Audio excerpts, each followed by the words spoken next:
hecho un repaso de todo lo que hemos visto. Aquí quiero preguntar, dime. Hay compañeros de Villazón que están queriendo ingresar y si se les puede aceptar. Ya están aceptados, por favor. Ya están aceptados. A ver, como les decía, hay algo que tenemos que ver en la autopsia. Surgen dos documentos importantes que van a formar parte del cuaderno de investigación. Uno es el acta de autopsia y el otro es el protocolo de autopsia. El acta de autopsia va a ser el documento que se realiza durante la autopsia. Usualmente durante la autopsia el forense graba, o a veces los oficiales de policía, el asignado graba. En la autopsia tiene que estar presente el fiscal.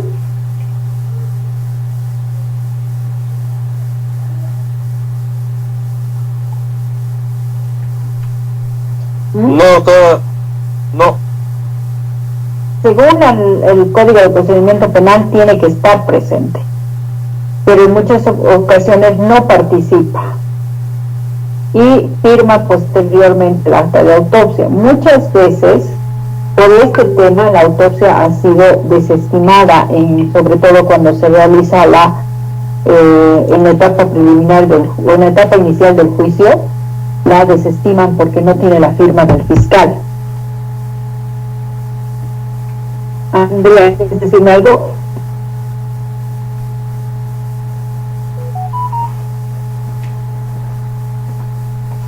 ¿No? Ya. Entonces, como les decía, debería estar el fiscal, porque en el acta de autopsia van a firmar el forense, el asignado al caso, el responsable de la toma de muestra, que a veces usualmente es el forense o del laboratorio técnico, y el fiscal como director funcional de la investigación. Puede existir testigos si es necesario o no. Es decir, las partes pueden participar de la autopsia porque es un acto público.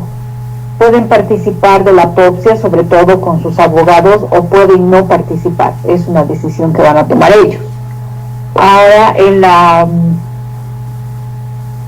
acta de autopsia debería estar en el cuaderno de investigación por lo menos a las 48 horas. No está normado, pero es un acta, inmediatamente debería hacerse. Sin embargo, muchas veces se espera el acta de autopsia hasta que se transcriba el acta de autopsia. ¿Sí?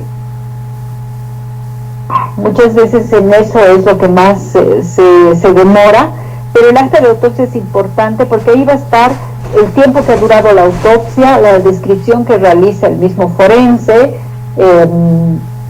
las preguntas que pueden surgir, la solicitud de toma de muestra que puede surgir dentro del mismo proceso. Ayer les decía que en una autopsia en la que estuvimos con el doctor González, él terminó tomando la muestra de humor vitrio porque el forense se negó a hacerla a raíz de recibir una observación porque del ojo que quería tomar estaba contaminado con sangre. Entonces nosotros hemos registrado, ¿no? Antes de que el doctor proceda a tomar la muestra, hemos pedido que se registre en acta que el forense se niega a tomar la muestra y que el abogado de parte toma la muestra bajo la guía del consultor técnico, que en este caso yo estaba como consultor técnico de medicina forense, ¿no? Entonces todo esto se registra, todos estos eventos se van a registrar en el acta. Obviamente en su determinado momento van a tener un valor de todo lo acontecido en ese momento, ¿no? El protocolo de autopsia es específicamente responsabilidad del médico forense. El acta de autopsia es responsabilidad del asignado al caso. Trabajan de manera conjunta entre el asignado al caso y el médico forense para que tengan un acta pública. Por eso es que lo graban, esperan un tiempo para que el forense, usualmente el forense lo transcribe o le ayuden a la transcripción al asignado al caso con la finalidad de tener una acta pulcra en el sentido sobre todo de la terminología, ¿no? Y también a su vez, sin embargo, el protocolo de autopsia es responsabilidad absoluta del médico forense. Es decir, el médico forense lo va a realizar en un tiempo prudente. De acuerdo a la normativa, ya en los protocolos de medicina forense, no debería pasar de las 48 horas para la emisión de la entrega o para la entrega del protocolo de autopsia. Pero ustedes van a ver que a veces tarda un mes, 45 días, más bien ahora ya se ha acelerado ese proceso, porque antes teníamos un año y no existía el protocolo de autopsia. Ahora, el protocolo de autopsia tiene partes específicas, ¿no? Inicialmente el protocolo de autopsia va a contener un preámbulo y una descripción total de la autopsia. Pero además de todas las partes que hemos visto ayer, porque es una descripción que va a contener las partes que hemos visto ayer, va a tener también un segmento de consideraciones médico-legales. Esas consideraciones médico-legales es una aclaración, si quieren, de todo lo que se ha observado, o un resumen concreto, claro y en la terminología que se comprenda de todo lo que se está viendo. Y finalmente pone la causa de muerte.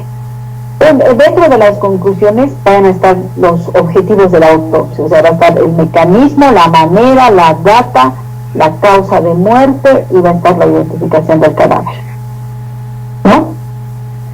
Esos puntos específicos. El protocolo de autopsia, hay forenses ahora en el IDIP que realizan el protocolo de autopsia con fotografías, pero no hay un presupuesto establecido ni una normativa que determine que esto sea así, ¿no? Que el forense entregue con las fotografías, pero son más claras. Dependiendo del caso, se realiza con fotografías el protocolo de autopsia. ¿Hasta aquí tienen alguna pregunta? Doctora, buenas noches. Una consulta. ¿En qué caso se debe hacer la autopsia? Porque veo que no en todas las muertes se realiza la autopsia, o es que el familiar lo tiene que solicitar. ¿Tiene algún costo? Si podría explicarme eso, por favor. Bien, no, la autopsia es un acto que se debe realizar a solicitud después del levantamiento legal del cadáver. Es una autopsia jurídica, no involucra la solicitud o la negación de autorización de los familiares. La autopsia incluso se hace a cadáveres no identificados, o sea que no sabemos a qué familiares pertenece, y también se van a realizar de acuerdo a normativa, es decir, cada vez que se haya evidenciado un cuerpo del que no se conoce la causa de muerte, se va a realizar la autopsia. Me refiero, doctora, digamos, haya una muerte que desconozca el hijo, digamos que no estaba presente, pero su madre falleció, ¿él puede pedir una autopsia? Claro. Eso ya sería particular, ¿verdad? Eso quería saber si tiene algún costo. Ya. No existen autopsias particulares usualmente, porque lo que tenemos hay dos tipos de autopsias, una autopsia clínica y una autopsia jurídica. La autopsia jurídica o judicial se la realiza siempre bajo requerimiento fiscal y posterior al levantamiento legal de cadáver. Lo que puede existir es una valoración del cuerpo, ¿no? Es decir, podemos evaluar el cuerpo antes de que se realice una autopsia. Es decir, por ejemplo, alguien piensa que a su familiar lo han matado o estaba muerto horas antes, entonces puede llamar a un forense para que éste haga un reconocimiento legal del cuerpo, verifique si hay lesiones, verifique si existe la data de la muerte, ¿no? Para determinar más o menos a qué hora falleció y si coincide con lo que dicen los testigos y demás.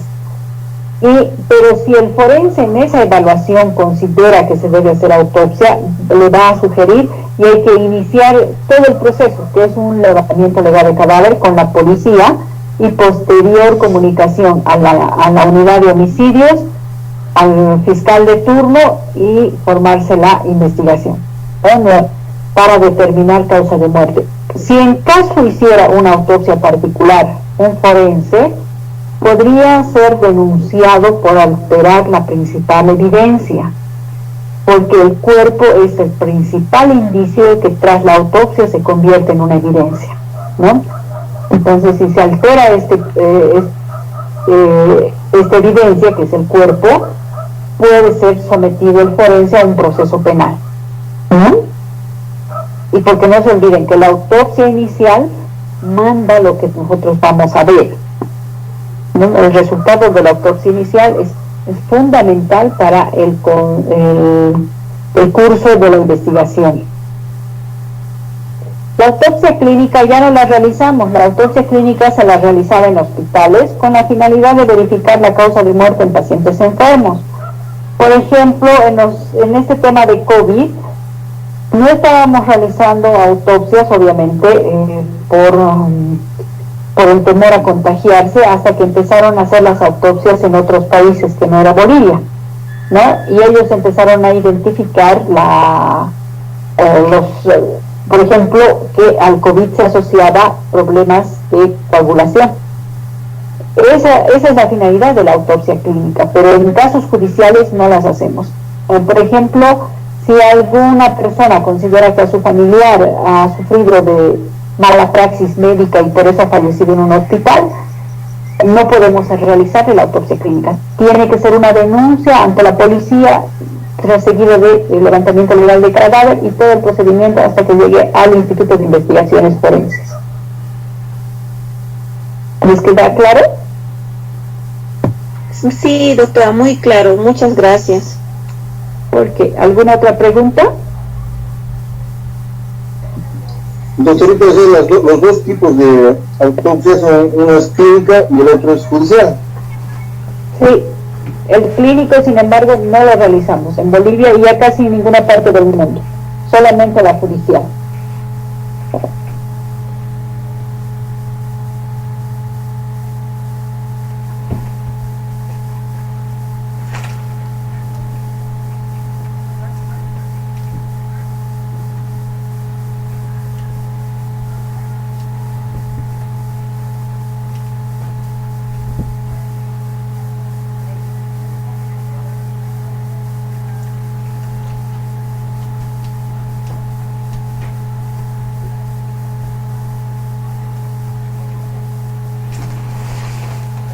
Bien, entonces nos queda claro, ¿no es cierto? Todo para finalizar lo que es autopsia. Licenciado, una consulta. ¿Sí? Tengo entendido que nosotros como abogados no vamos a realizar la autopsia, ¿verdad? Pero de repente para solicitar, para presentar un memorial, para cuestionar, digamos, al investigador o al perito del IDIP, tendremos que tener una base legal. No sé si nos podría compartir en qué artículo de repente o qué sustento legal de repente del colegio médico, un código, un reglamento, para que nosotros tengamos, digamos, a la mano, o para guardarnos nosotros de repente cuando en el momento en el que trabajemos, podemos decir, de acuerdo a tal artículo del Código de Procedimiento Penal, creo que es el 178, creo que es, pero debe haber otra normativa aparte, ¿no? El reglamento de funciones de los fiscales, o del perito del IDIF, o del colegio de médicos, no sé si podría compartirnos eso o no hay eso. La autopsia está también establecida en el Código de Salud, además del Código de Procedimiento Penal, pero si me dice, si se refiere al procedimiento, el procedimiento está establecido en los protocolos del IDIF en este momento en Bolivia. Voy a compartir. Estos protocolos se han tratado de actualizar en varias oportunidades, pero aún no se han actualizado. Les voy a compartir el que está vigente. Les voy a subir a la plataforma para que lo vean. Pero es lo mismo que hemos visto, ¿no? Para establecer el procedimiento de la autopsia. Luego van a ver la finalidad, lo mismo que hemos visto ayer. ¿Sí? Sí, gracias, licenciado. ¿Por qué? Bien, ahora vamos a pasar al siguiente tema. El siguiente tema es asfixia. ¿Alguien puede hablarme algo sobre la asfixia.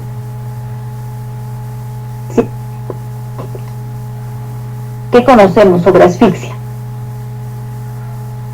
Doctora, disculpe, sobre la asfixia sería la asfixia mecánica y la asfixia natural.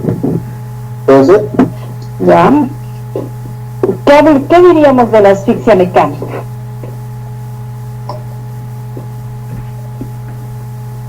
En este caso, doctor, la asfixia.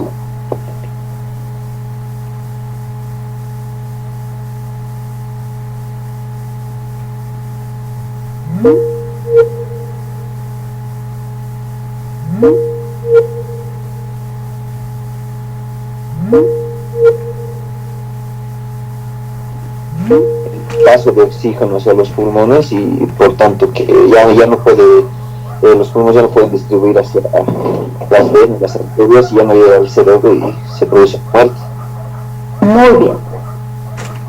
Nosotros nos interesa sobre todo la asfixia mecánica, que es prácticamente una asfixia por un factor externo al cuerpo.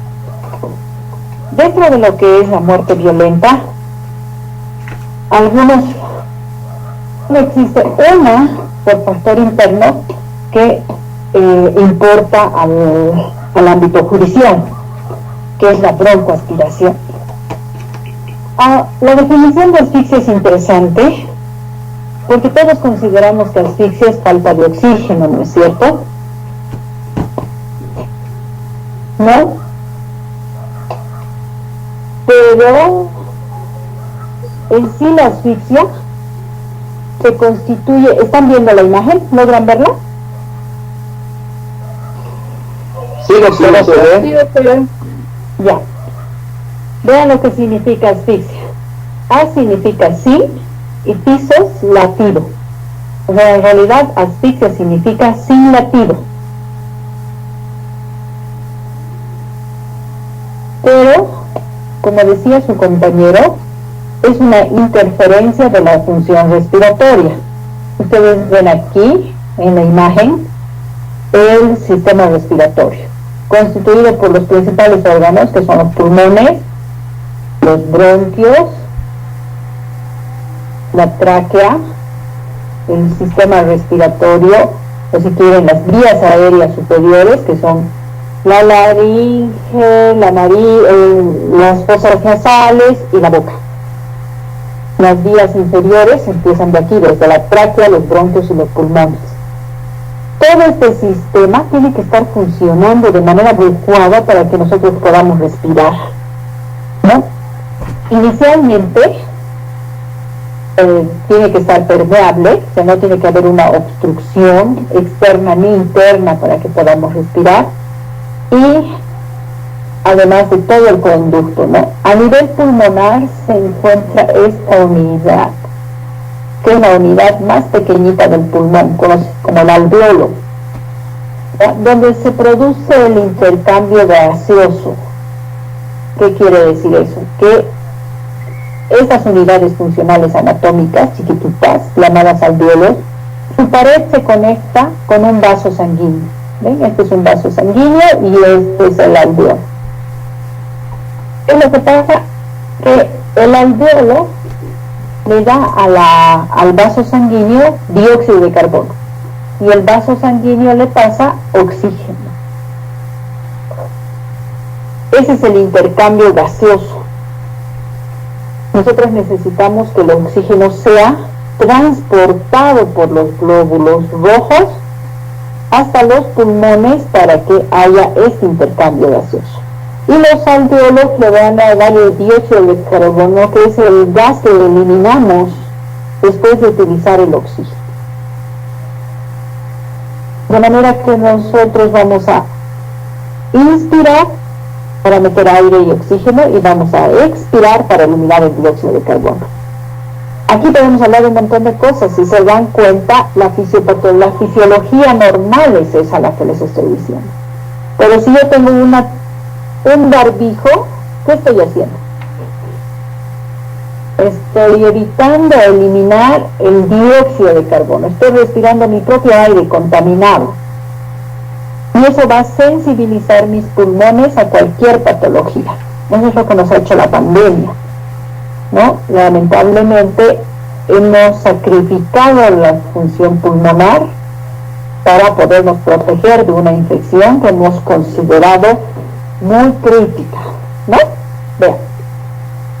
Pero lo que nos interesa sobre todo en este tema es que si bien esta función tiene que estar óptima de todo el sistema respiratorio en vías aéreas superiores y vías inferiores, nosotros vamos a clasificarnos en diferentes tipos de asfixia dependiendo del nivel de alteración del sistema respiratorio. Entonces, cuando hablamos de una asfixia mecánica, es como que les decía, es una obstrucción usualmente externa del sistema respiratorio. Una asfixia patológica vendría a ser el COVID, por ejemplo, porque nos produce una lesión a este nivel, dificulta el intercambio gaseoso y esa es una neumonía. Hay diferentes tipos de neumonías causadas por diferentes gérmenes. El COVID es más agresivo porque nos sensibiliza a la contaminación de otros gérmenes más y nos sobreinfectamos. Una asfixia química, por ejemplo, por sustancias, ¿no? El dióxido de... Nosotros nos asfixiamos químicamente día a día con nuestros barbijos. Obviamente eso no está llevando, no damos sintomatología aguda, la vamos a ver en una sintomatología crónica, sobre todo en nuestros niños. Pero, bueno, lamentablemente son situaciones que tenemos que afrontar por una pandemia tan crítica. Y esos son los tipos de asfixia que existen. La que interesa al tema judicial es sobre todo la mecánica. Bien, hay signos generales de asfixia. La cianosis es el color azulado de la piel, es decir, unos lo ven morado, otros lo ven azulado, es el color azul en la piel. Es más notorio en las orejas, en los labios y en las uñas.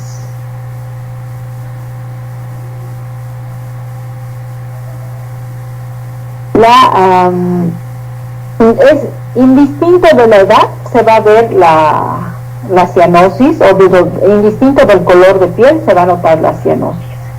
Es un color azul. Las manchas de Tardieu son pequeñas manchas como pecas que salen en diferentes partes de acuerdo al tipo de asfixia que vamos a ver. Más características en estrangulamiento, ya lo van a ver. Las manchas de Tardieu entonces son como pecas azules que se van a ver. La congestión diarreica. Ahora, recuerden la imagen anterior. Esto. Necesito un vaso sanguíneo que lleve glóbulos rojos. Los glóbulos rojos se convierten como vehículos del oxígeno que transportan el oxígeno hasta esta unidad para lograr hacer el intercambio gaseoso. Entonces, ¿qué va a pasar cuando hay una falta de oxígeno? Ustedes conocen ¿a qué le llamamos congestión vehicular?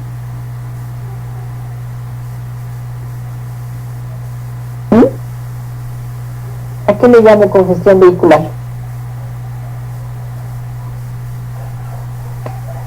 Trancadera a la saturación de vehículos, doctor. Exacto, muy bien.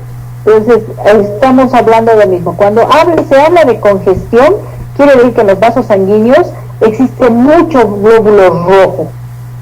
¿Se acuerdan que les decía que es un vehículo que transporta el oxígeno? Entonces, ¿qué es lo que hace nuestro cuerpo? Cuando nos falta el oxígeno, hace que haya mayor cantidad de glóbulos rojos, le saca a otras partes del cuerpo y se concentra en un solo lugar.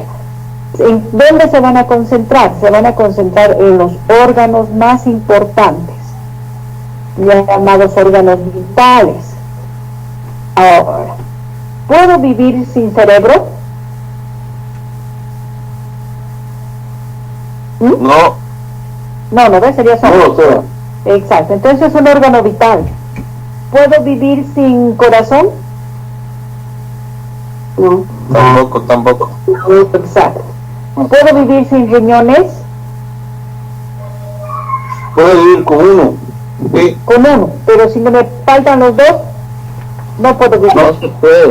Ok, ¿puedo vivir sin pulmones? No.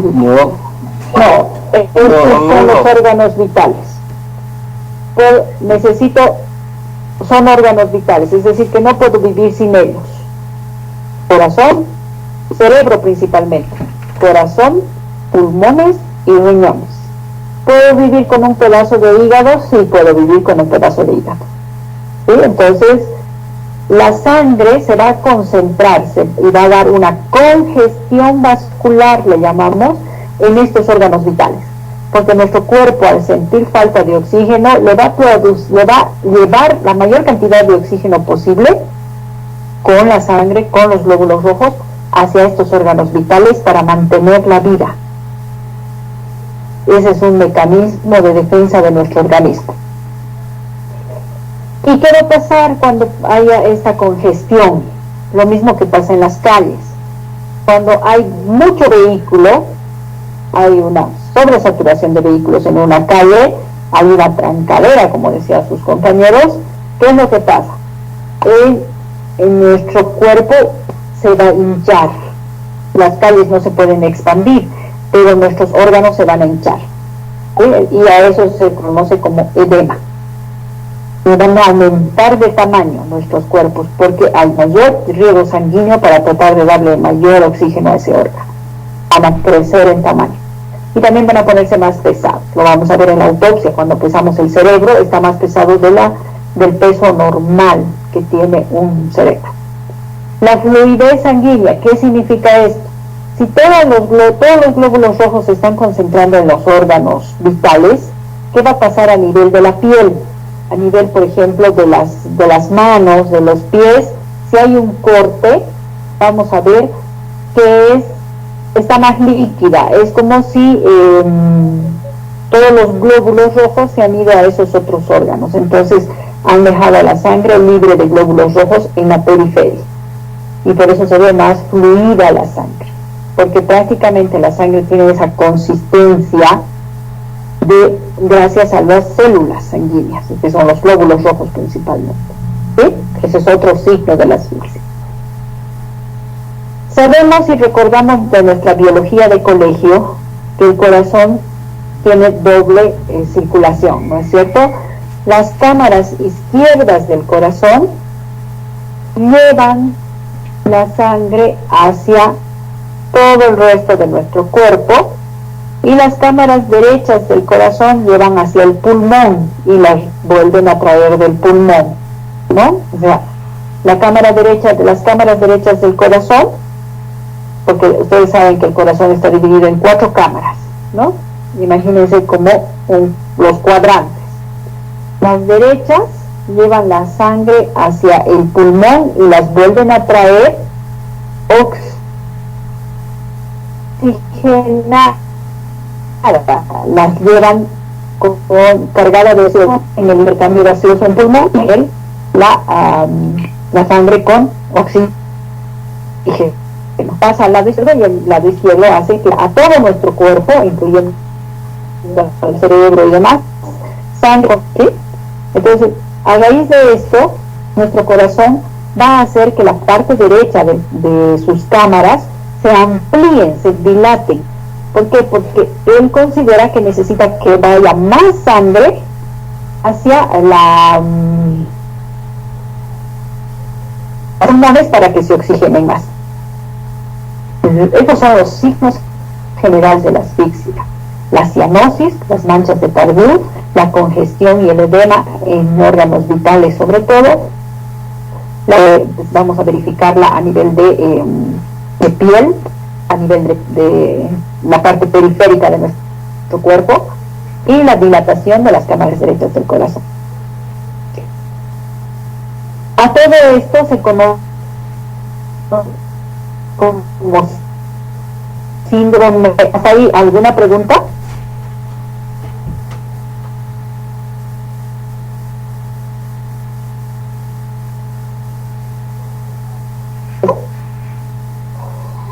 ¿Está claro, doctor? Ya. Sí, doctora. Excelente. Entonces, ahora pues, la anestésica. Ahora, recuerden ustedes cuando han ido en un minibús muy cerrada. ¿Qué es lo primero que nos pasa? O ahora que estamos con el y caminamos sobre ¿qué es lo primero que nos pasa? Nos da uno, ¿ve? Esa es la primera fase de la asfixia, una etapa anestésica, es decir, nos da sueño y relajarse, ¿sí? La fase anestésica. La asfixia, si el proceso de falta de oxígeno continúa y se intensifica,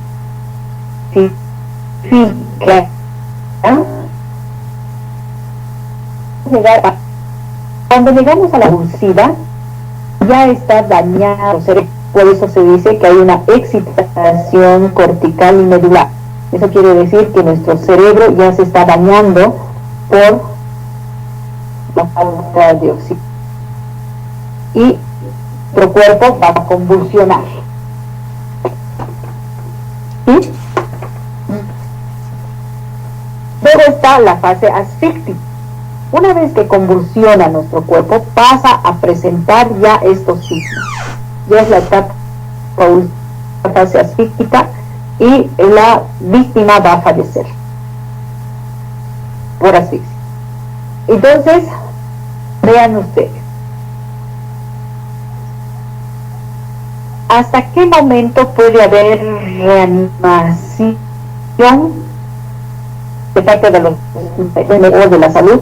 ¿Hasta qué fase puede haber reanimación? ¿Hasta la compulsiva, doctora?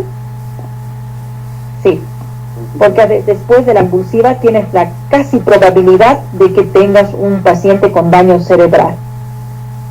Ahora, para que se presente esta fase convulsiva en adultos, que requiere 5 minutos.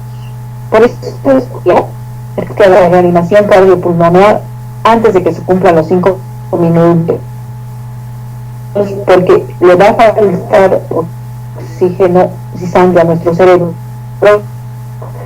y va a quedar un daño al paciente. Y en niños es mucho más corto ese tiempo, es hasta 3 minutos.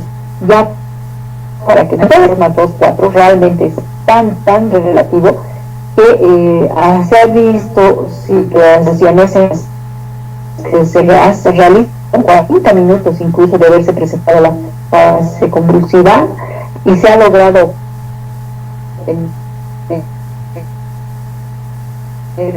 así es, sin daño cerebral absoluto. Pero la mayor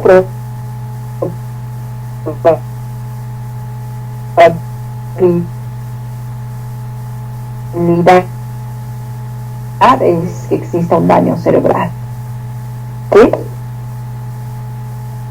Sin embargo, al tiempo los procesos por los profesionales de hacer la reanimación. Ahora, se dan cuenta por qué el COVID nos deja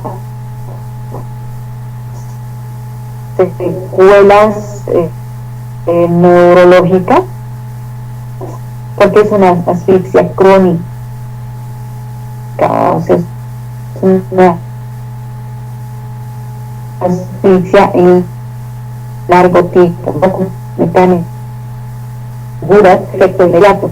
Sin embargo, el COVID nos va a dejar con mayor tiempo que estamos hablando, si va dañando de un secuestrado, y que tras de casi un año de este señor fallece en su país cuando es rescatado, porque había sido cerrado en Corea del Norte.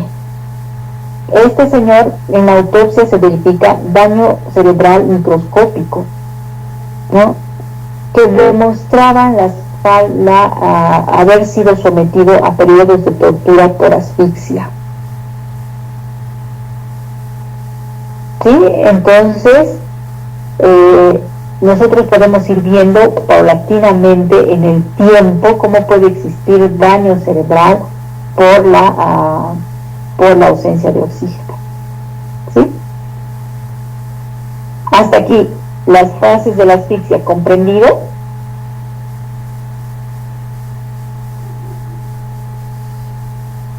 Sí, doctora. Sí, doctora. Ok, muy bien. Entonces vamos a ver. Hay diferentes tipos de asfixias mecánicas.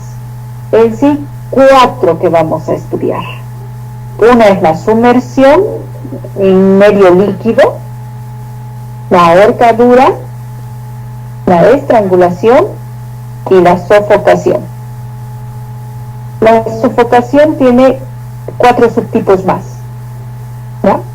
La sumersión en medio líquido, porque no siempre es agua, puede ser cualquier otro medio líquido. Ahorcadura, estrangulación y sofocación.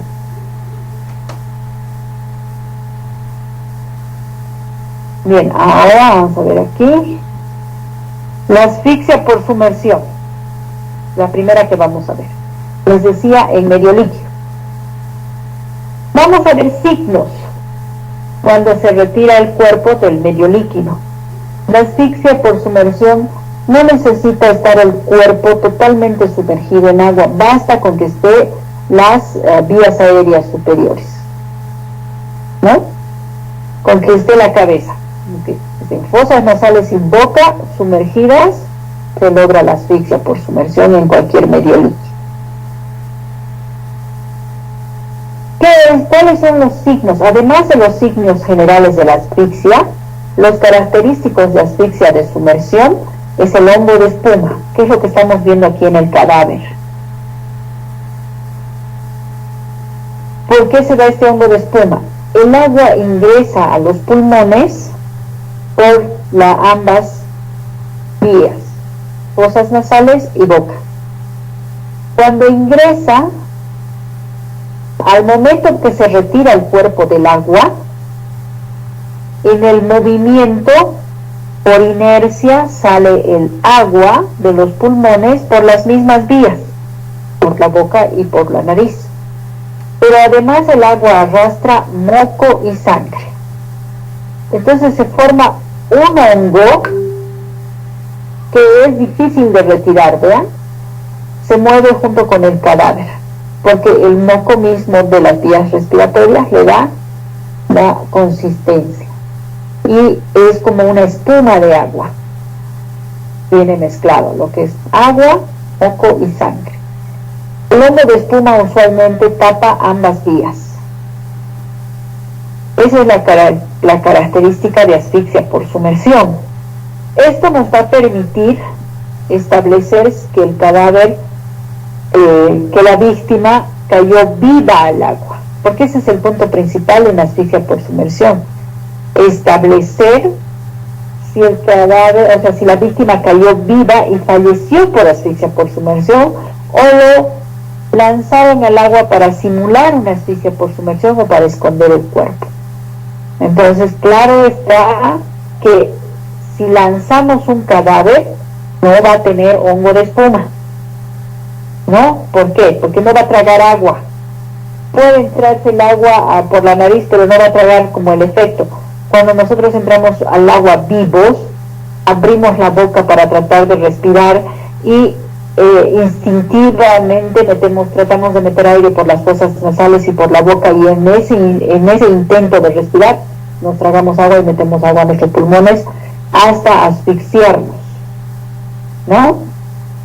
Entonces, cuando está muerto, no, pues ya no hay necesidad de eso. Entonces, el cadáver entra como cualquier objeto inerte y no va a tener el hongo de espuma. Primero. Ahora, no siempre el cadáver se encuentra tan fresco como el cadáver que están viendo en la imagen, es decir, a veces es rescatado después de muchos días que está en el agua, y a veces es un hallazgo porque prácticamente por el agua ha sido ha salido el cuerpo en otro lugar de donde ha caído. Me estoy refiriendo a sumersión en ríos, en lagos, ¿no? O en mar. Lo que vamos a ver nosotros en eso es buscar los diferentes signos, como son el signo de Mills y el signo de Vargas Alvarado. Sobre todo en estados elevados de putrefacción, porque ya el hongo de espuma ya ni se va a ver, ni siquiera, aunque la víctima haya caído viva al agua, si se mantiene mucho tiempo debajo del agua, no lo vamos a ver. Entonces, ¿cuáles son estos signos? Inicialmente, el signo de Vargas Alvarado es una microhemorragia a nivel del hueso temporal. El hueso temporal está acá, detrás, si quieren, debajo del oído, si quieren, ¿ya? Y se une al piso del cráneo, así como me están viendo. Tiene una forma medio triangular, piramidal en realidad, y ese hueso temporal vamos a poderlo ver. Alguien tiene una parte que se llama peñasco, que vamos a buscar puntos rojos, una microhemorragia en el hueso temporal, conocido como signo de Vargas Alvarado. Eso es lo que vamos a verificar. Si encontramos eso en el cadáver, podemos decir que la víctima cayó con vida al agua, sobre todo cuando está en etapa de avanzado estado de putrefacción y no podemos identificar, ¿sí?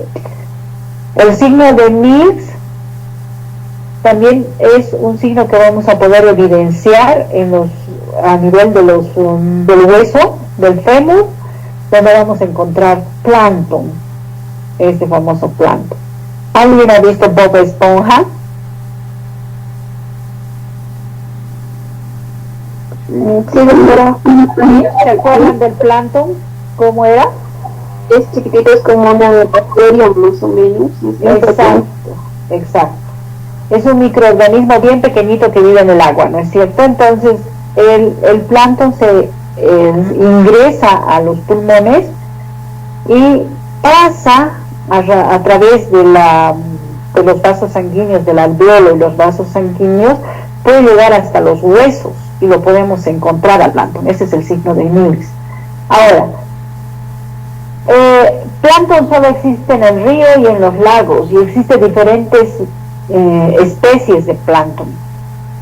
Nuestro país no lo tiene, pero hay otros países que tienen estudios de su plancton en diferentes niveles de su río. Por ejemplo, si nosotros haríamos un estudio de plancton en nuestro río Choqueyapo, aquí en La Paz, tendríamos que ver que tenemos una especie de plancton a nivel del inicio del río, conocido por la parte de las 7 lagunas, y luego que va bajando, ¿no es cierto? Va creciendo, va iniciando el río, cuando se une con el Orcoja Huira, otro tipo de plancton, y así va a ir cambiando hasta llegar al río abajo el plancton en especies. Entonces nosotros va a depender de dónde encontremos, de qué tipo de plancton encontraríamos para poder decir dónde cayó la víctima y hasta dónde sobrevivió. ¿Se dan cuenta? Para eso nos serviría tener la clasificación del plancton, pero no lo tenemos en Bolivia, no lo trabajamos de esa manera. Ahora, obviamente, si ustedes buscan el plancton en el agua de los pulmones, si está no está en estado elevado de putrefacción, ustedes pueden identificar. Si no hay plancton, ¿qué puedo pensar? Y hay hongo de espuma.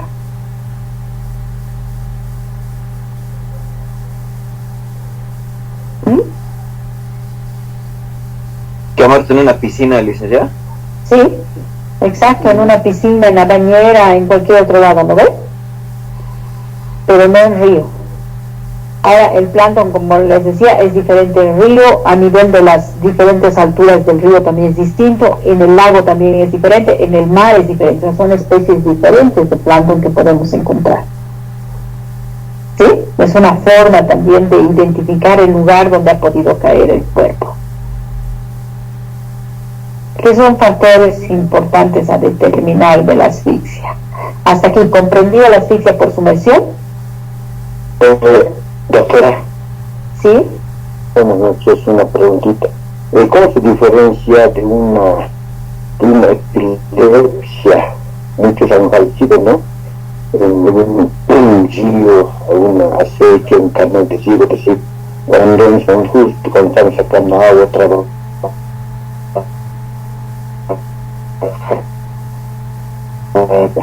Porque estamos controlados, entonces justamente el agua, que es otro de la solución por ojo de lomo, decía, ¿cómo puedes distinguir una respuesta? Porque que ha sido nacido que ha sido por la epilepsia, pues ¿cómo puedes distinguirlos?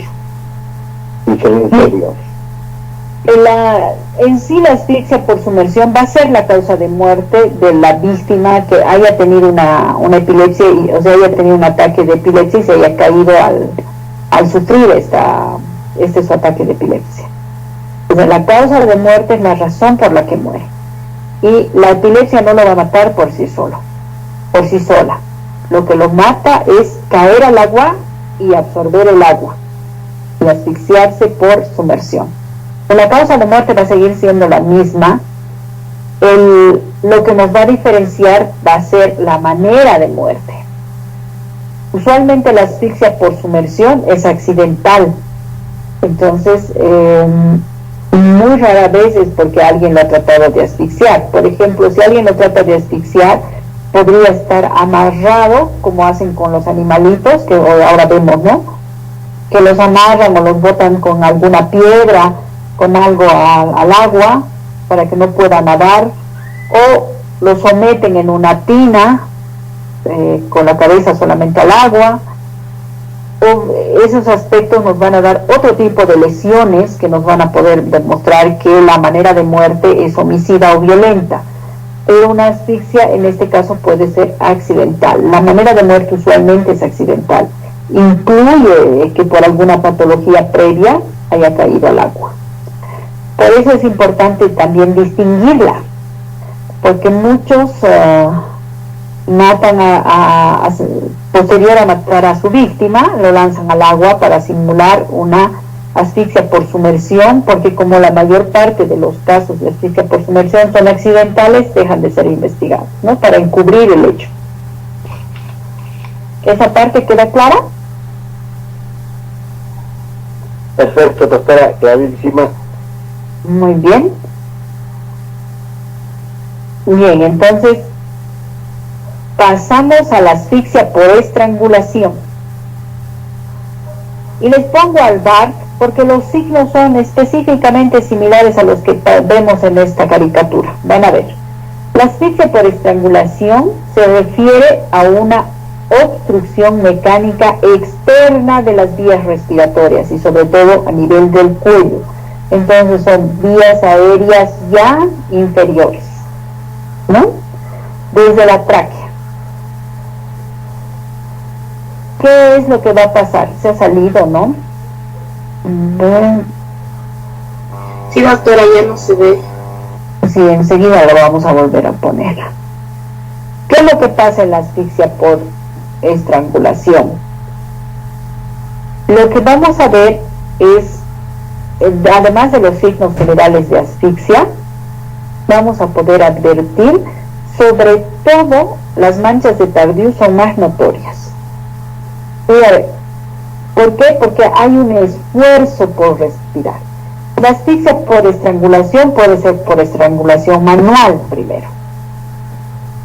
La otra asfixia que nosotros hemos visto de manera común o frecuente, ya no es tanto, y tras esta pandemia va a disminuir todavía, es la asfixia por alazo, la estrangulación a lazo, que era lo que se hacía sobre todo en lo que le llamábamos los cogoteos, ¿no? Se los mataban a los taxistas, desde atrás los estrangulaban con algún objeto, o chalina, cinturón, lo que sea.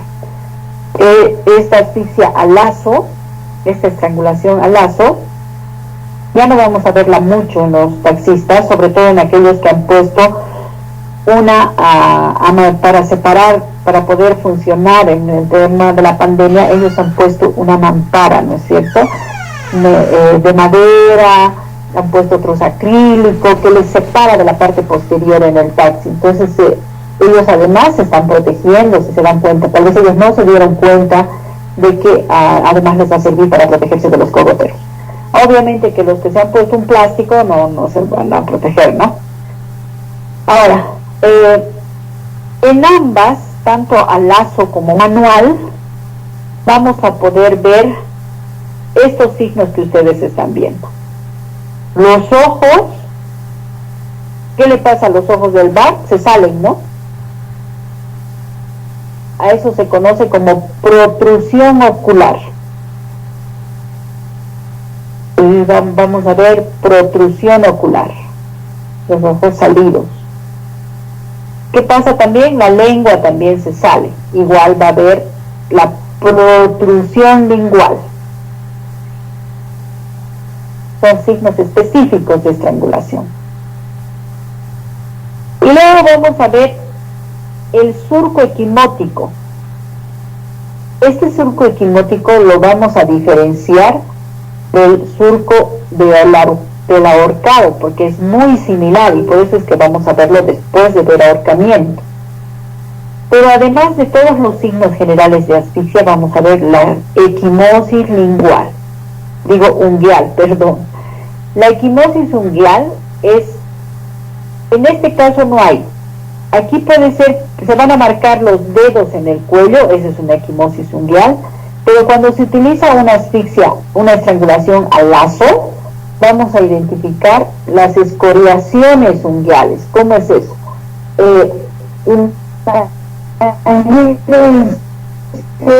Una fuerza tratando de no dejarles respirar a nivel de comprimiendo el cuello, ¿no es cierto? La desesperación de la víctima hace que se que así mismo en su cuerpo y a nivel del objeto que lo está estrangulando. Entonces esa escoriación nosotros llamamos a la rascadura, ¿okay? A la forma de uñas, escoriaciones unguiales. Y eso es lo que vamos a poder ver en el alazo. En la asfixia manual vamos a ver equimosis unguial, que es diferente, son la marca de los dedos del victimario en el cuello de la víctima. Aquí es importante considerar que se requiere muy poca fuerza para asfixiar por estrangulación. Miren, necesito por 2 kilos de fuerza, se van a cerrar las arterias carotídeas, que son las que están más cerca, es decir, a nivel, si se toca en su cuello, si giran, hay un músculo grueso, ¿no es cierto? Que debe ser uno de los músculos con un nombre el más complicado, si quieren, porque se llama esternocleidomastoideo.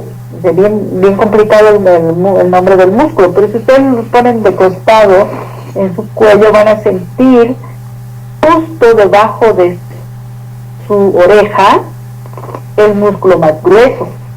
Delante de ese músculo están las arterias carotídeas, bien superficiales a la piel, prácticamente debajo de la piel. Y para comprimirlas a esas arterias solo necesito 2 kilos de fuerza. ¿Se imaginan? Entonces no se necesita mucha fuerza para lesionar las arterias carotídeas en la víctima.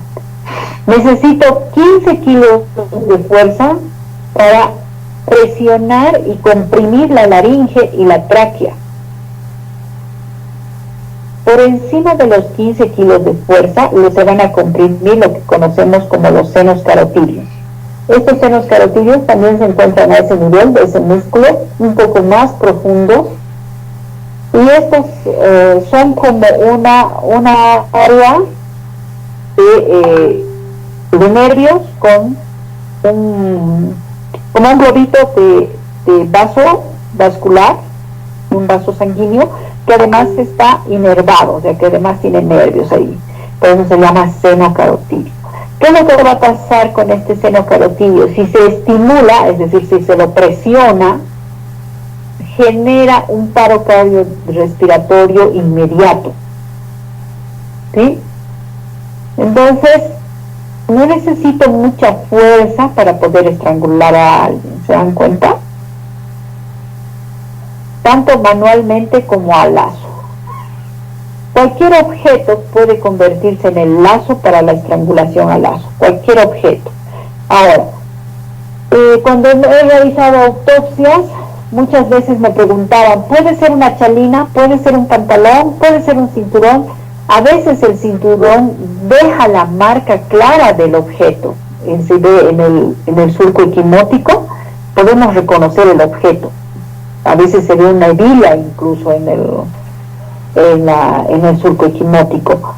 Pero a veces no es notorio porque por la fuerza que se ejerce, cualquier objeto de tela asume un grosor similar, o sea, no va a mantener su grosor, se hace más delgado, entonces no puede reproducirse de manera muy clara cuál era el objeto de tela que se ha utilizado en el surco equimótico, ¿sí? O sea, no es muy fehaciente tratar de identificar el objeto que se ha usado como lazo solo por el surco equimótico. Sí tenemos que diferenciar por el surco equimótico si es estrangulación o asfixia por ahorcamiento. Hay otro tipo de asfixia por estrangulación que es poco frecuente, que es la que se realiza con el brazo. Usualmente, si nosotros presionamos con una fuerza mediana y logramos solo 2 kilos de presión, comprimimos las arterias carotídeas, sobre todo las de un solo lado, podemos generar que la víctima solamente entre al periodo anestésico, es decir, no obliga a convulsionar ni a la fase asfíctica, sino solo al periodo anestésico. Y esta técnica se utiliza para minimizar a la víctima. Entonces, usualmente son prácticas que realizan los policías para tratar de calmar a alguna persona que está irascible y no estamos pudiendo controlarla, ¿no? La trata de minimizar de esa manera, entonces se calma. Y también se utilizaba en procedimientos deportivos, ahora está prohibido, sobre todo en lucha libre, ¿no? Y a veces se les va la mano y pueden llegar hasta la fase asfíctica a la víctima y obviamente les genera un problema penal muy grande, ¿sí? Entonces son aspectos de los que hay que considerar como variantes de la asfixia por estrangulación. ¿Preguntas sobre la asfixia por estrangulación? Una consulta. Sí. ¿Cómo podemos llamar, digamos, a los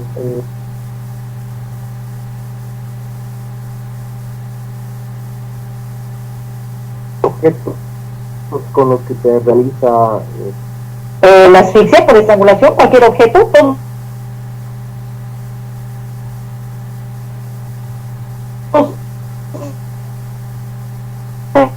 se llamarían lazo. Esa se llama asfixia a lazo. Es decir, así utilicen una cuerda, utilicen un cinturón, lo han hecho rolito. Entonces tiene que ser un objeto que sea resistente a lazo. Por eso van a hacer al lazo. Puede usar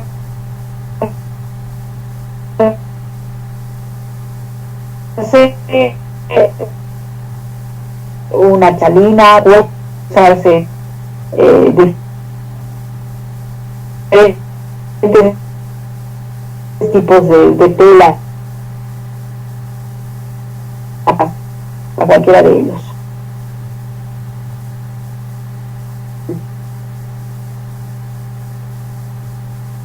y el ahorcamiento. Por ejemplo, si nos para la estrangulación una cuerda, se va a llamar estrangular lazo. Si usas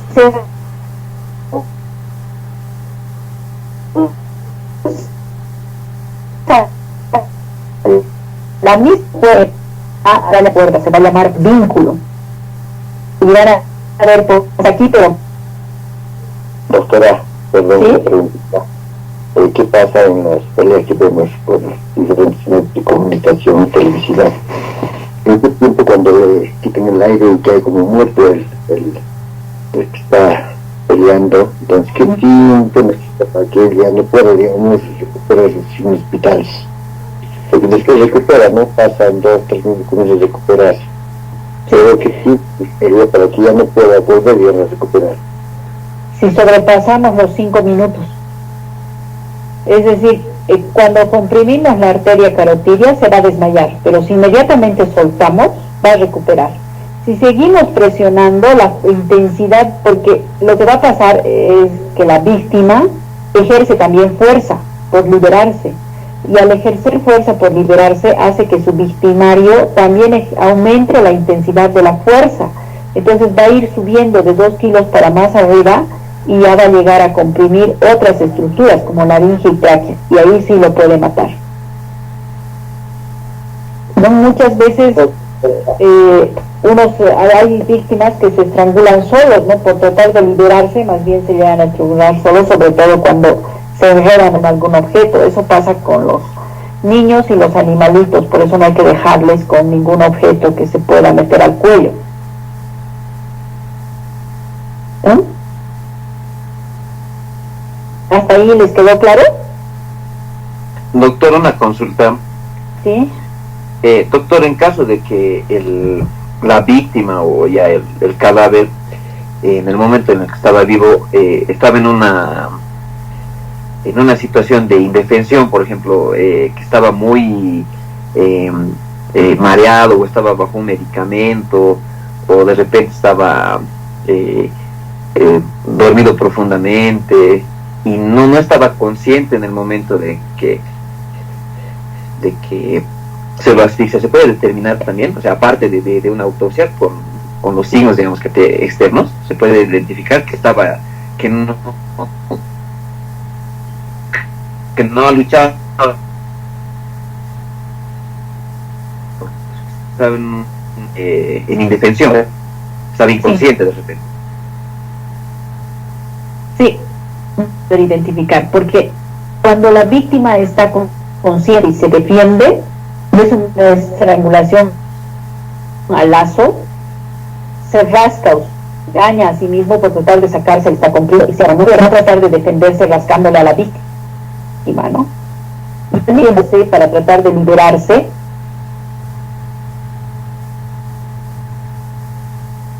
el surco equimótico va a variar,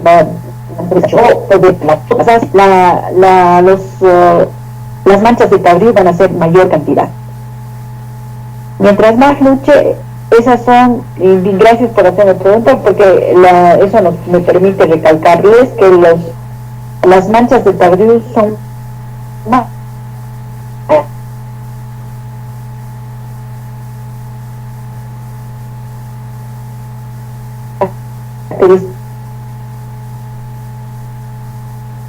angulación, ya sea manual o balazo, sobre todo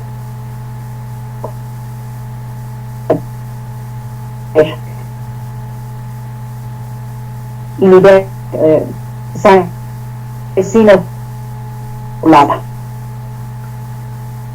A veces la necesidad, el esfuerzo que hace la víctima es mayor todavía, se ve hasta en tórax, en toda la parte anterior de tórax, cuello y hasta abajo se ven las manchas de cabello, labios, y eso es lo que nos permite ver que la víctima se defendió, trató de liberarse,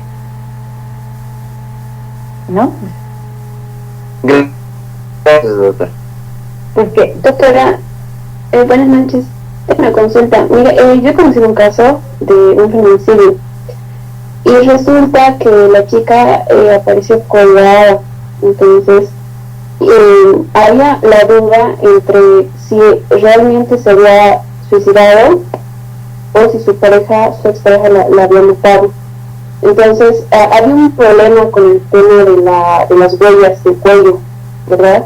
Porque ¿en qué angulación tendría que ser o cómo podríamos diferenciar específicamente si es que ha sido un ahorcamiento por lazo o ha sido un ahorcamiento menor? O sea, se puede llegar a confundir las huellas porque apareció colgada, pero también indicaban que existía como caso del tema de la posición del lazo, ¿verdad? O de la huella, donde se llegaba a cortar en la respiración. Entonces, ¿se puede confundir eso, doctora? ¿O cómo es que se puede llegar a determinar si ha sido suicidio o ha sido un asesinato? Usualmente no se confunde. Lo importante es el surco equimótrico. Y vamos a ver, para ver el surco equimótrico, para que sea más fácil de comprender, vamos a ver ahorcamiento. Por eso usualmente no les explico en esta parte. Pero no es difícil diferenciar un ahorcamiento de una asfixia por estrangulación lazo. No es difícil. Ahora, obviamente, si es una estrangulación manual, ahí sí menos todavía, porque los signos que vamos a ver en cuello son las marcas que van a dejar los dedos, a lo que le llamamos equimosis ungueal. ¿Qué puede haber pasado en este caso? Puede ser que se haya hecho la autopsia muy rápido. ¿Se acuerdan que les decía hay que esperar por lo menos 6 a 12 horas para que las lesiones consoliden? Entonces puede ser que se haya hecho muy rápido la autopsia y por eso no tenían ellos las lesiones consolidadas y eso les ha hecho confundir. 1.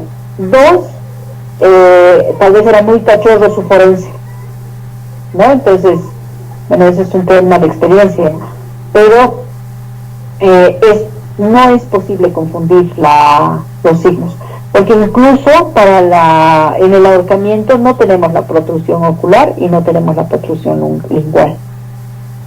Ese es un factor también que te permite diferenciar. Otros aspectos son las equimosis o las escoriaciones unguiales, que podría haber estado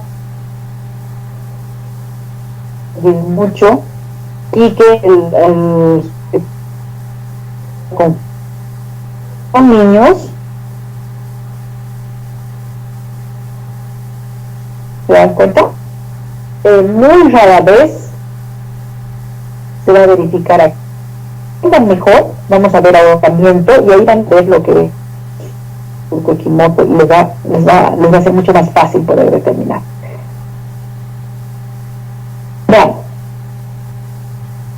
cuando hablamos de asfixia por ahorcamiento, tienen que van a llevar un nombre diferente.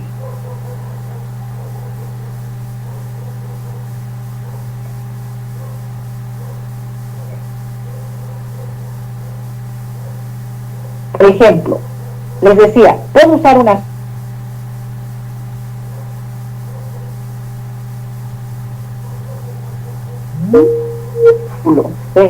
vínculo. ¿Por qué?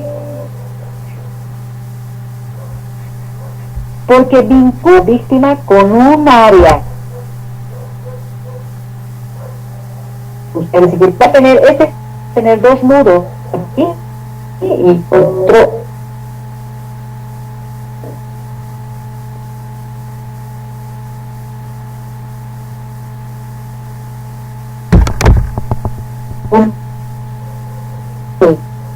decisión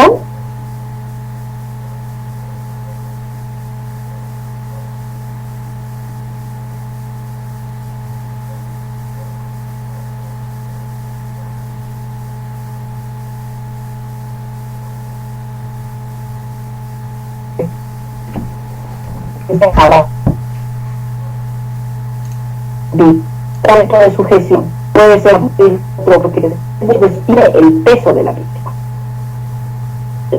Ese es un punto principal en conocer el vínculo, el nudo proximal, el nudo distal y el punto de sujeción. Por el nudo proximal, el ahorcamiento va a tener dos tipos: el ahorcamiento típico y el ahorcamiento atípico. ¿Cuál es la diferencia?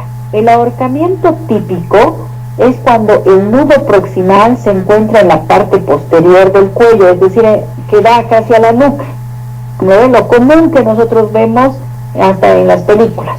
Ese es el nudo proximal. Cuando el nudo proximal se encuentra a los costados, izquierdo, derecho o adelante, se considera ahorcamiento atípico. ¿Sí? Bien.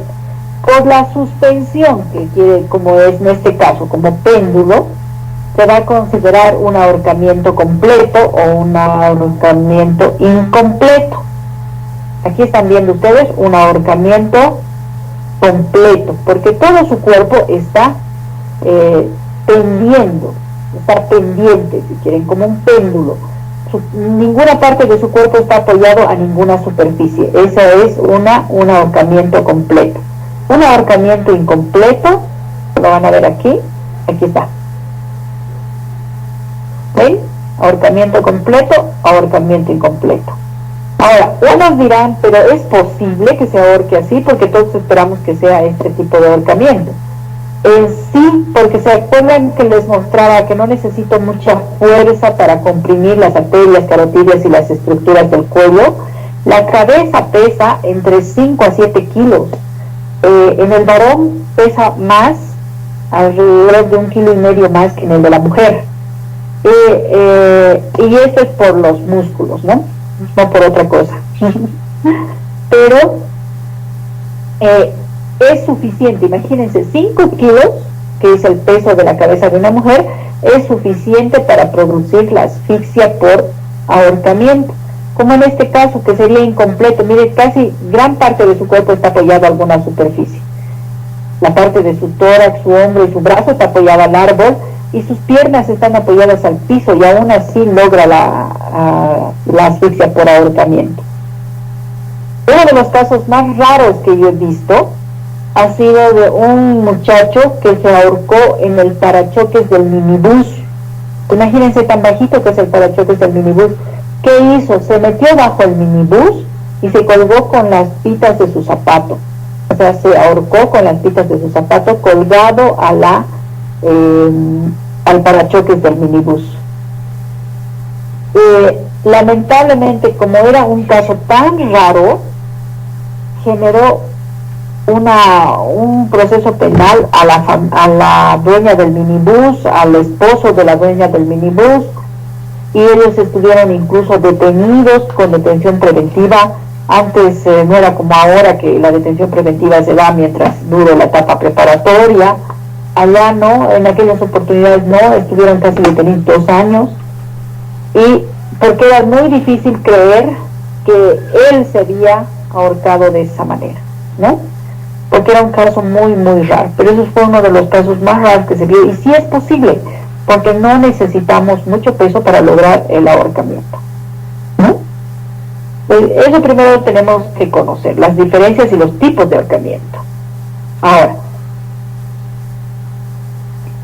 ¿cuáles van a ser los signos? El surco equimótico se vuelve a repetir aquí. Y estos otros signos, que son con nombres propios, vean, un poco más complicados, que enseguida lo vamos a ver. Lo que quiero que vean, permítanme para que no nos vayamos a otro lado. Bueno, vamos aquí, si está.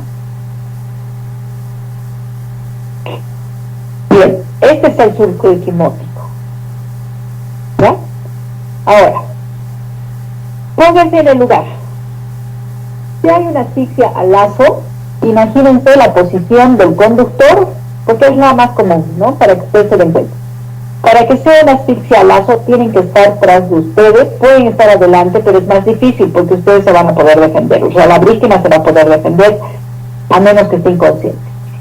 Entonces tiene que estar el victimario en la parte posterior, y va a pasar el lazo por delante de la víctima y va a presionar hacia atrás. Se están imaginando más o menos cómo lo está haciendo, ¿no es cierto?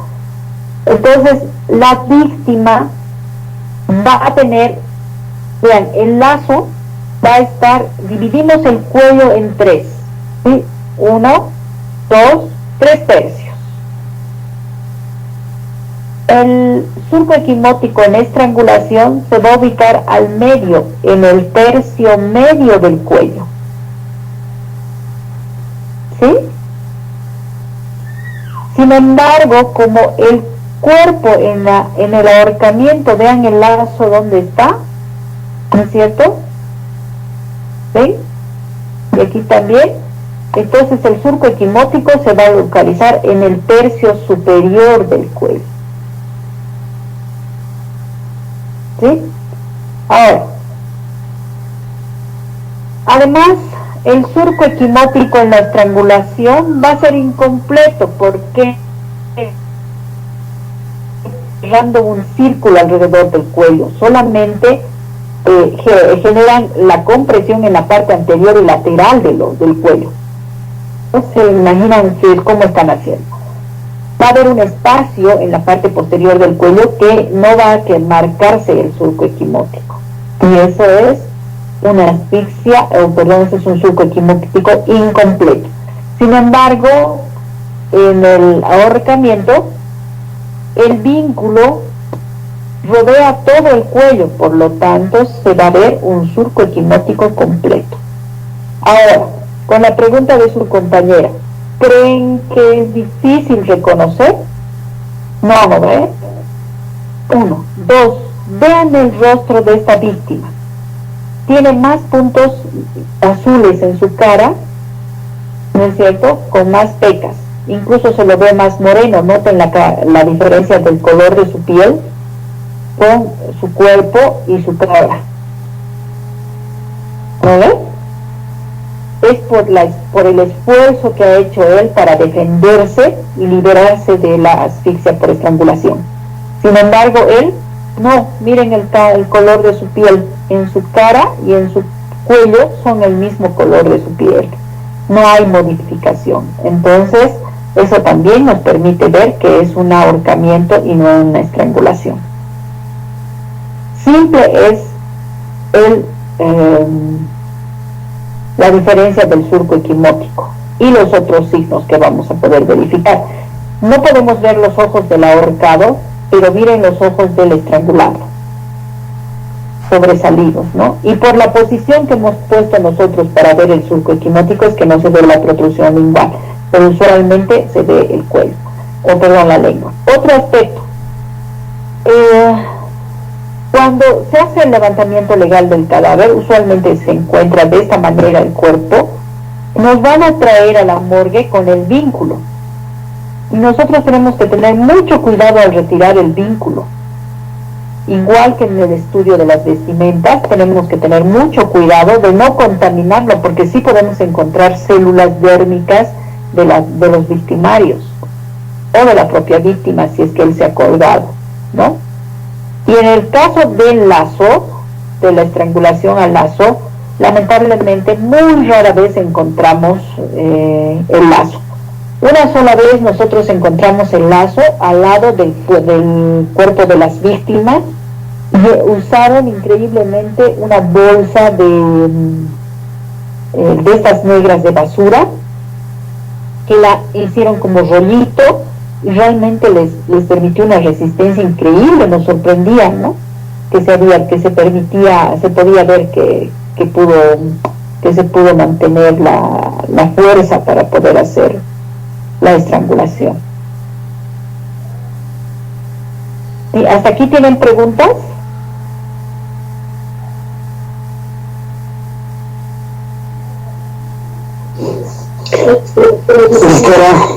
¿Sí? Buenas noches. Del vínculo, ¿me puedes explicar un poquito, por favor? No entendí muy bien. ¿Cuál es la duda? ¿Cuál es la duda? El vínculo, más o menos, ¿en qué consiste? Creo que, no sé si se refiere a las ropas o a la soga o a algún otro instrumento que se ha utilizado. A eso se refiere, no entendí muy bien.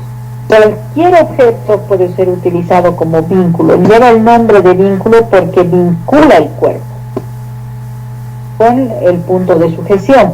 Este es un vínculo.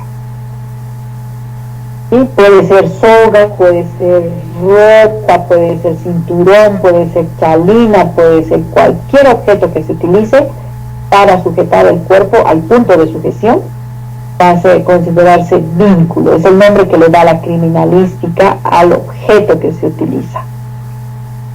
¿Sí? El vínculo tiene un nudo proximal y un nudo distal. El nudo distal está unido, si quiere, sujeto al punto de sujeción, y el nudo proximal está cerca a la víctima.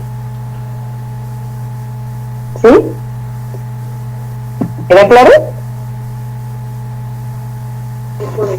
Sí, no, pero Ok, ¿otra pregunta?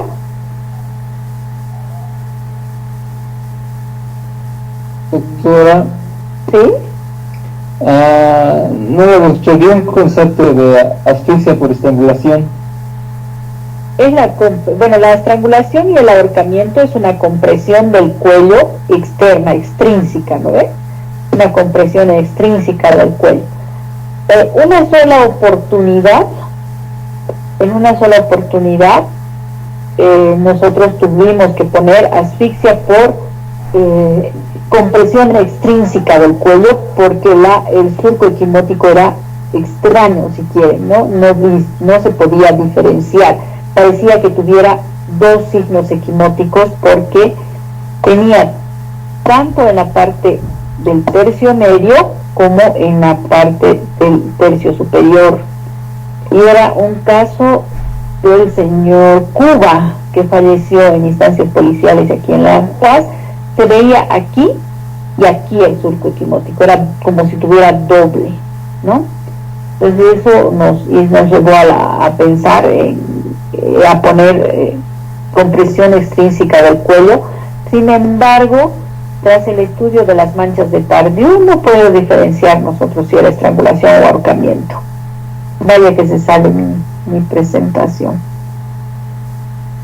¿Tienen alguna otra duda? ¿Están seguros de poder identificar y diferenciar el surco equimótico?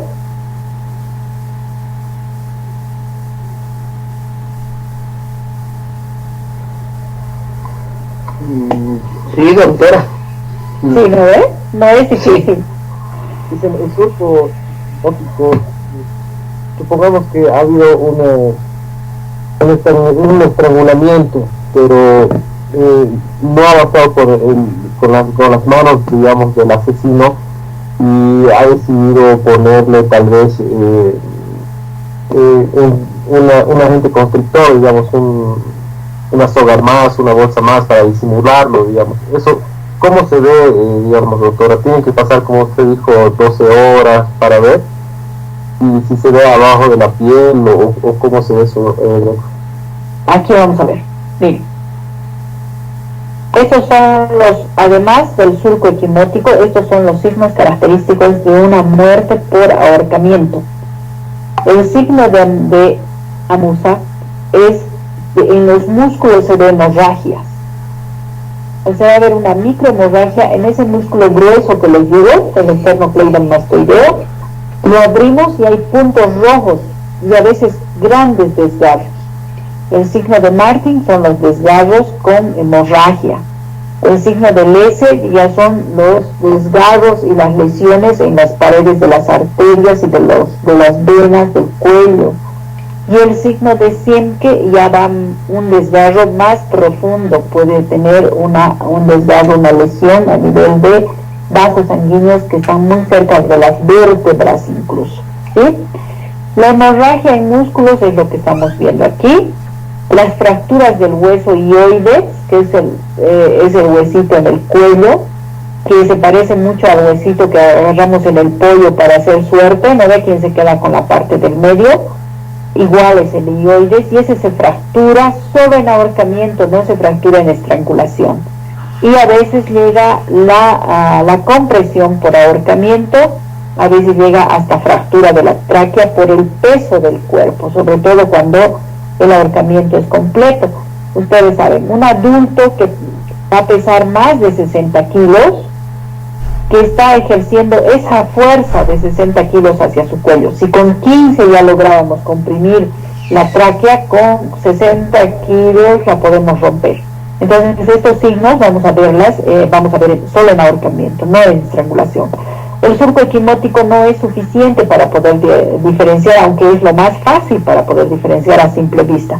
Pero también tenemos todos estos signos que nos van a permitir diferenciar el ahorcamiento de una estrangulación. Ahora, no se olviden, puede ser que a la víctima la hayan tratado de estrangular manualmente y no han tenido respuesta, no han logrado hacerlo, pero la víctima está inconsciente, y la pueden colgar. ¿Cuál es la causa de muerte ahí? ¿La estrangulación o el ahorcamiento? El ahorcamiento, dice.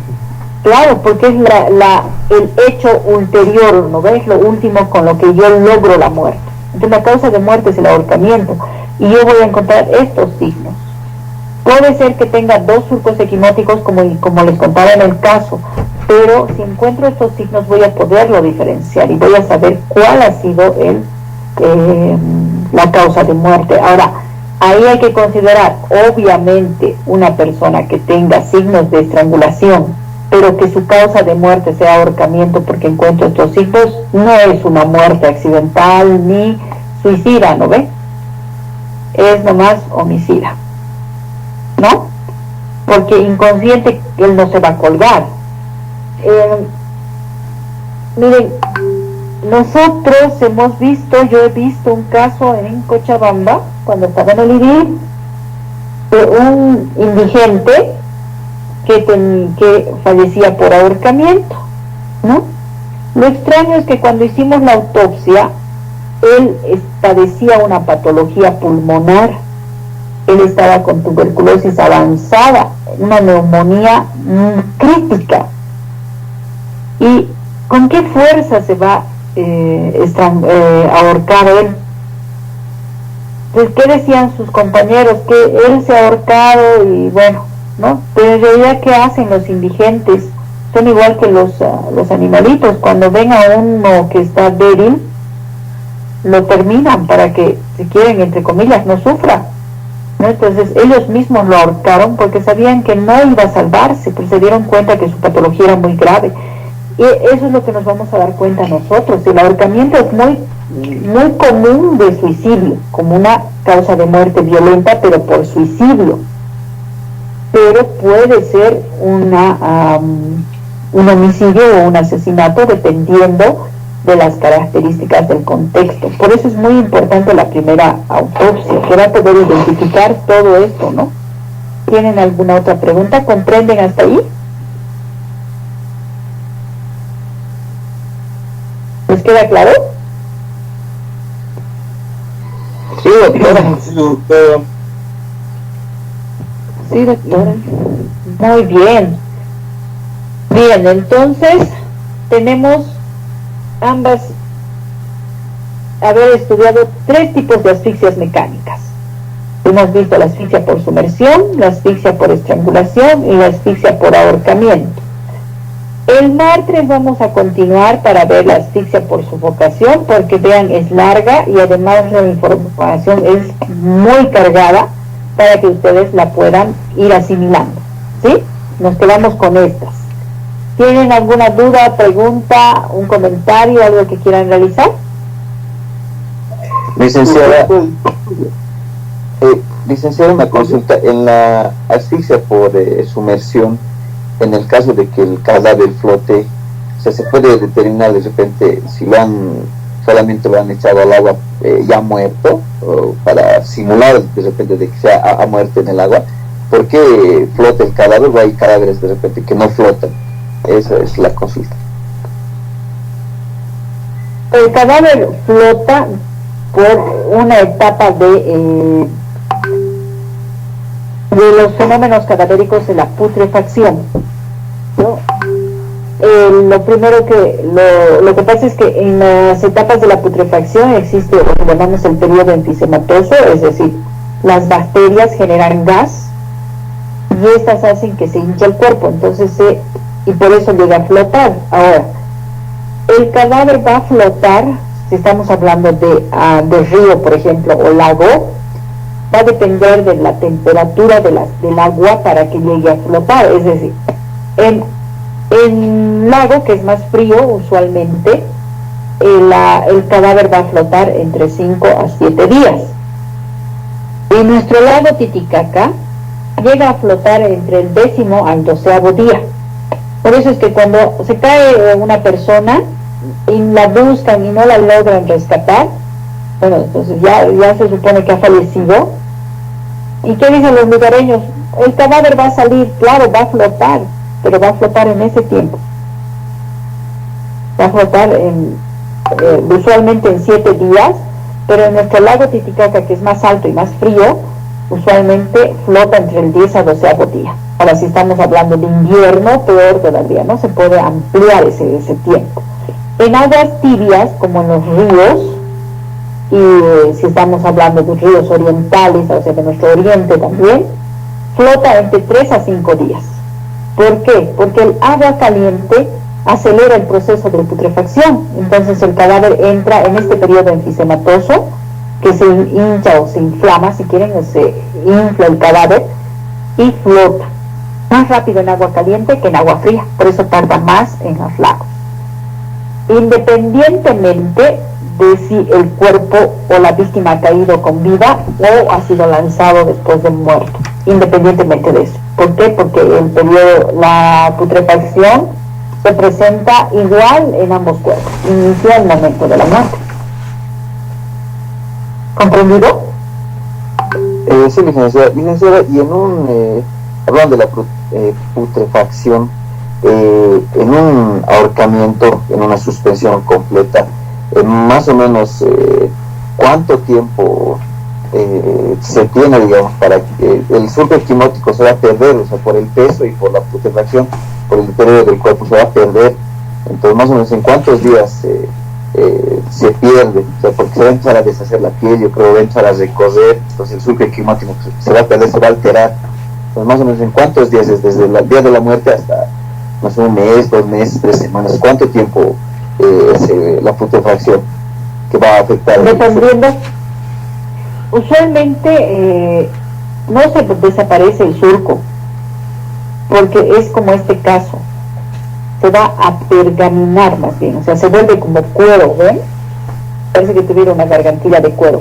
En él ha pasado más tiempo, en él por lo menos debe tener una data de muerte por las características de su cuerpo, por lo menos debe tener una data de más de entre 24 horas a 48 él. En cambio él no tiene más de 6, por eso su surco equimótico parece blanco, pero en realidad con el tiempo se va a volver así, apergaminado, se va a volver oscuro como cuero. Y no se pierde con la putrefacción, tendría que ser con muy elevada etapa de la putrefacción, estaríamos hablando de una, y además que está la intemperie el cadáver, ¿no? Y que sea dependiendo del clima. Por ejemplo, si estamos en La Paz, en el altiplano, la putrefacción es más lenta por el mismo clima, se conserva el cadáver por el frío.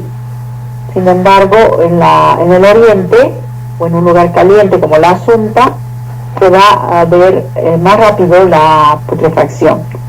No se pierde. Si no encontramos surco equimótico en un cadáver descompuesto, lo más probable que estamos viendo es que colgaron el cadáver. No falleció ahí, colgaron el cadáver, ¿no? Porque además no se olviden que hay otros signos de ahorcamiento que vamos a buscar, no solo el surco equimótico. Entonces, no se van a perder con la putrefacción, tendría que deshacerse el cuerpo, que eso va a pasar en muchos meses, no pasa en semanas, pasa en muchos meses. Lo más común que pasa con un cuerpo a la intemperie es que sea víctima de los depredadores, es decir, de animales carroñeros, ¿no? Pero si es ahorcamiento va a seguir el vínculo, entonces va a proteger indirectamente el surco equimótico. ¿Sí? Gracias, licenciada. Doctora, una consulta. ¿Sí? Al momento de hacer la autopsia, cuando llevan el cuerpo con el vínculo, después de realizar la autopsia, el vínculo lo guardan ¿a dónde lo entregan? Porque tendré que ingresar para hacer estudios, por decir, de huellas dactilares. Huellas no vamos a encontrar, porque tiene que ser en la superficie lisa, pero vamos a encontrar células dérmicas, y nos van a servir para ADN. Pero para eso lo que se hace es, igual que en el momento de las vestimentas, cuando hacemos el análisis de las vestimentas, si tiene vínculo, sacamos el vínculo, fotografiamos y fijamos el vínculo como un indicio, y vamos a proceder a ponerlo en custodia, bajo cadena de custodia y demás, igual que la ropa, y se queda con el asignado al caso. Y como les decía, el fiscal determina mediante requerimiento fiscal la custodia en el IDIR y el procedimiento a que se va a aplicar al indicio para que se convierta en evidencia. El fiscal será el que determine realizar el estudio de búsqueda de células dérmicas, buscará sangre, buscará otros indicios o evidencias que él necesita encontrar en el vínculo. Ahí el fiscal tiene la ayuda de los abogados de las partes, donde ustedes entran, ¿no?, para poderle pedir y solicitar el estudio que requieren para llegar a la verdad de los hechos. Pero se custodia el vínculo. Gracias, doctora. ¿Ok? ¿Otra pregunta?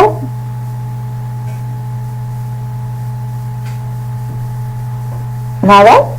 Muy bien, entonces, buen fin de semana, queridos compañeros. La próxima semana terminamos el tema.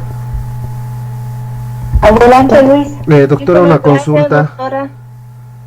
Hasta luego, Pepe. Luis está pidiendo la palabra. Doctora, Adelante. una consulta sobre la práctica que dijo que más o menos la fecha tentativa para Tupiza y Villazón era el 11 de septiembre.